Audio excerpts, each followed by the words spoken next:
大家好，歡迎返嚟收聽萬城早晨至晚報晚報，我係你哋嘅節目主持人保羅。今日呢已經係12月嘅12號，而家英國清晨時間嘅4點30分，又講返而家嘅日子啦，又係一個冬季啦，天黑呢又好快啦，氣溫呢又下降得好厲害啦，街上嘅聖誕燈飾呢亦都開始亮起。但係呢，聖誕節之前呢，有一段時間叫 Advent， 就係降臨節，係好多歐洲國家呢同埋基督教文化圈入面呢一個好重要嘅準備嘅節期嚟嘅。今集呢，我想唔係淨係講聖誕禮物、聖誕市集，係要同大家講一講呢個節期背後有啲咩情緒，有啲咩意識、歷史同埋意義。唔好估佢係淨係宗教嘢，其實呢，佢係一個好生活化，帶住儀式感，帶住呢個期待，帶住希望嘅一個時間同埋一個日子。而且就算大家唔係基督徒，生活喺英國呢個多元文化裏邊，呢個降臨節影響咗人哋嘅生活方式、社區活動同埋城市嘅氣氛，值得俾時間同埋心機呢，大家去理解同埋體驗一下。先解釋一下咩叫降臨節。其實降臨節係一啲咩嘢呢？原本呢係基督教日曆入面呢一段好重要嘅時間，係聖誕節前期嘅準備。降臨節通常呢係聖誕前嘅第4個主日開始，一直到平安夜12月24號就結束啦。整個過程呢係長達4個星期。咁啊，大家都會問下啦，咁即係同聖誕差唔多啫，唔係聖誕就係一個節慶啦。但其實降臨節呢係一個階段，係一種呢等待嘅感覺。佢唔係話一個過咗就算，而係一段時間俾大家思考，俾人呢沉澱，俾人呢去準備嘅心態，去迎接一件呢有意義嘅事。聖誕節喺教會傳統入面呢，就係紀念耶穌，等待光明嘅季節。宗教嘅角度係好重要，但我哋生活化去睇呢個降臨節，都係一種提醒：世上有等待，有希望，等未到，要準備，要反思，要珍惜成個過程。降臨節嘅象徵呢，係有4支蠟燭同埋倒數嘅日曆。講到 Advent 就係2樣最常見嘅象徵係啲乜嘢呢？就係有4支蠟燭，好多嘅家庭呢，教會呢有一個降臨節嘅花環，圈上呢就會擺上4支蠟燭，每一個星期日呢就會點起其中1支蠟燭，直到聖誕前夜嘅亮起，火光全部點亮。呢4支蠟燭呢有唔同嘅象徵。第1支呢係代表咗希望，第2支呢係代表咗和平，第3支呢係代表咗喜樂，第4支呢係代表咗愛。呢4個字唔止係宗教人士先聽得明，就算普通人都係一種好實際、好有溫度嘅生活態度。等我哋喺12月每一個星期呢都係有意義，唔係淨係等到聖誕、等到禮物先叫做聖誕節。呢個 Advent Calendar 大家都可能都聽過啦，細路仔呢都會去買嘅一樣嘢嚟嘅。大家呢可能會喺英國超市、百貨公司、書局甚至郵局呢都見到好多色彩繽紛嘅 Advent Calendar。佢通常呢係有24小格，每一日呢就打開一格，入面呢可能係一塊朱古力、一句小小嘅祝福、一幅嘅畫或者一啲小小嘅驚喜。咁做有啲咩意思呢？佢係一種慢慢等、慢慢享受嘅節奏。喺香港呢，大多數人呢對12月嘅理解呢，可能係快啲到聖誕啦，就會有禮物啦，可以到處 shopping 啦，到處呢去參加一啲節慶嘅節目。但英國文化呢，反而係你一個節日準備期，慢慢會體會到，慢慢去倒數，慢慢呢喺心入邊融化嘅一個節期。咁啊，降臨期嘅根源呢，同英國生活呢係有所融合嘅。降臨期呢個傳統呢，最早係教會為咗紀念基督教耶穌呢，去去降臨而設嘅。隨住時間嘅發展，佢流傳到社會主流生活嘅層面裏邊呢，即使大家唔係咩基督徒，大家呢都可能會見到以下嘅情況。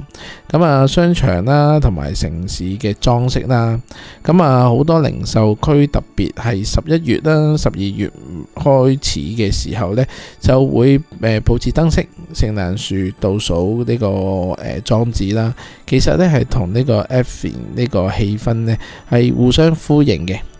學校嘅活動呢，好多學校呢都會有呢個降臨期嘅安排，合唱啦、手工啦、倒數活動，好似我仔仔咁樣，都有一啲小劇場呢去表演俾我哋啲家長睇嘅。社區活動呢，教區呢同社區中心呢都會唱下聖詩，做下慈善。家長呢有啲小朋友嘅工作坊。咁啊，至於電視啊或者收音機嘅裏頭呢，就會廣播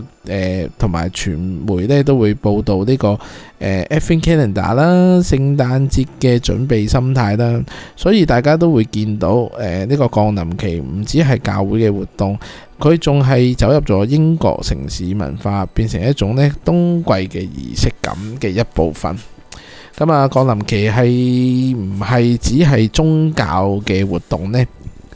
認真啲講，有啲人就會話降臨期呢係一啲好宗教嘅嘢嚟嘅。咁呢，我就有啲唔係好信啦。有啲人呢就覺得佢太傳統啦。但亦有人好多現代人呢會選擇呢自住嘅版本，即係自己嘅版本去過呢個節季，即係節慶嘅。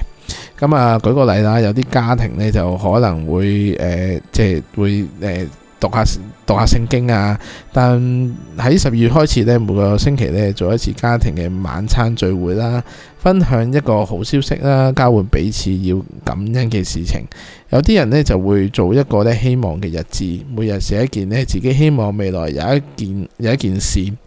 去做啦。有人就會用呢個 Advent Calendar 呢作為一個生活嘅小目標，例如呢每日做一件小嘅善事，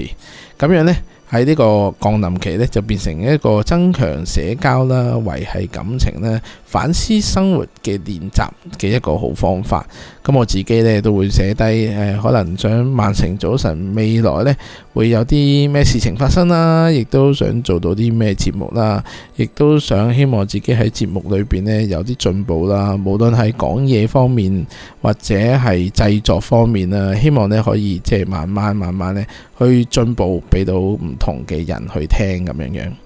咁啊喺曼城啦呢個城市裏邊，大家會見得到呢個降臨期嘅氣氛。咁我哋講到曼城呢，其實呢個降臨期嘅氣氛呢，同聖誕市集、冬日燈光同呢個社區活動呢，時間係好接近嘅。大家可能會見到呢，教堂呢就好多合唱啦，好多教堂呢就會搞一啲星期日嘅合唱啊，一家大細去聽歌，聽下聖詩。佢哋呢嘅歌詞呢，好多係充滿住希望啦、光明啦、救贖。對於生活有壓力啊、天氣漸凍有嘅人嚟講呢，係帶嚟一份溫暖嘅慰藉嚟嘅。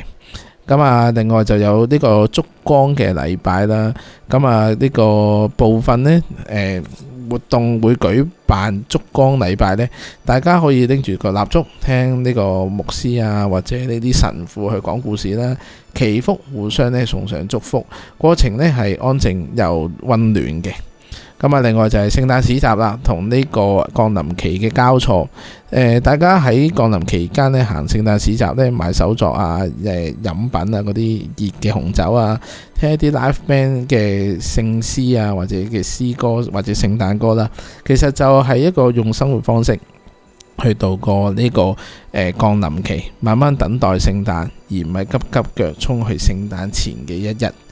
咁啊，降臨期教會呢唔止係聖誕前夕，成件事係令人着迷嘅係降臨期，唔係一次過嘅爆發，而係用一段時間流動嘅過程。佢教我哋呢，等待呢都係一種藝術。咁啊，對於香港人嚟講呢，就應該要好好學習啦。點為止等待係藝術呢？咁啊，呢個藝術呢係幾啱用嘅，我自己覺得啊。大家可以等一段呢，關係有回應，大家呢又可以等一份心願嘅實現，亦可以等待一場身體嘅健康，大家亦可以等待一個冬天去到春天。咁啊，好似聽到呢，好有詩意，亦都好有願望，好有願景。等待呢，其實就唔係悶，其實係有種盼望喺裏邊，而且係有節奏嘅。降臨期俾咗我哋呢一種節奏感，即使呢，大家唔係咩基督徒、天主教徒，大家都可以生活喺唔同嘅角度裏邊去理解呢一份安靜準備嘅期間。降臨期同現代嘅英倫社會呢，有啲咩關係呢？喺英國呢個多元文化社會呢，降臨期同其他冬季嘅節日呢，一齊係存在住嘅。例如大家可能係信仰嘅嘢啦，或者唔信仰、冇信仰嘅朋友啦，亦都可以冇宗教，但係重視儀式感啦。其他宗教呢，如伊斯蘭教、猶太教、印度教呢，都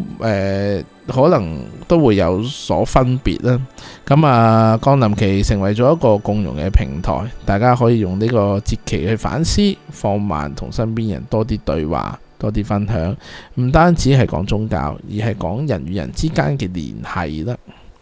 咁啊，我哋點樣去實際去過呢個降臨期呢？講完咁多歷史同文化啦，大家可能會問我點樣實際去過呢個節期啊？作為香港人，以下呢就有少少嘅建議啦，或者創造自己嘅一種儀式感，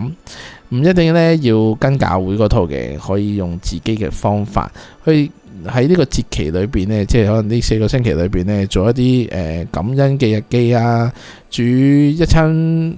晚餐啊，大家呢家人去分享心事啦，每日可能去俾自己去行10分鐘，同自己講下嘢。每日呢又打開一個 Every Calendar， 即係你可以去超市買一個，即係俾自己一個少少嘅倒數一個目標，食一粒朱古力都開心。目標呢好簡單，只不過係用儀式感去預備聖誕節嘅來臨。咁啊，今日就講到呢一度啦。咁啊，下一集呢，可能我就會同大家去講下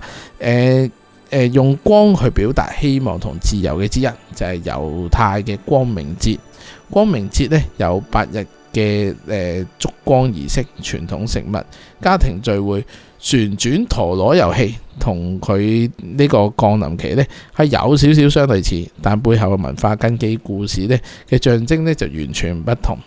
咁啊，下一集呢，我哋呢個漫步呢，光明節點樣喺英國猶太社區慶祝啦？點樣影響咗多元文化社會？又點樣令大家重新理解光明呢一個符號啦？好啦，最後12月唔止聖誕節，原來呢仲有個叫做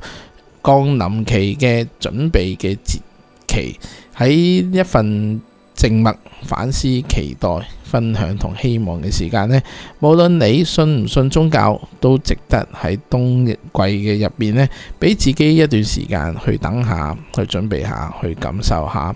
我係你哋嘅節目主持人保羅，今集嘅漫步就講到呢一度啦。如果大家對呢個降臨期有多咗認識，又覺得呢集幾好聽，可以歡迎訂閱、分享、留言俾你嘅朋友，亦都可以呢支持下我哋，去請我飲杯咖啡，等我可以繼續有動力或者有資源呢去走落去。咁我哋下星期再見，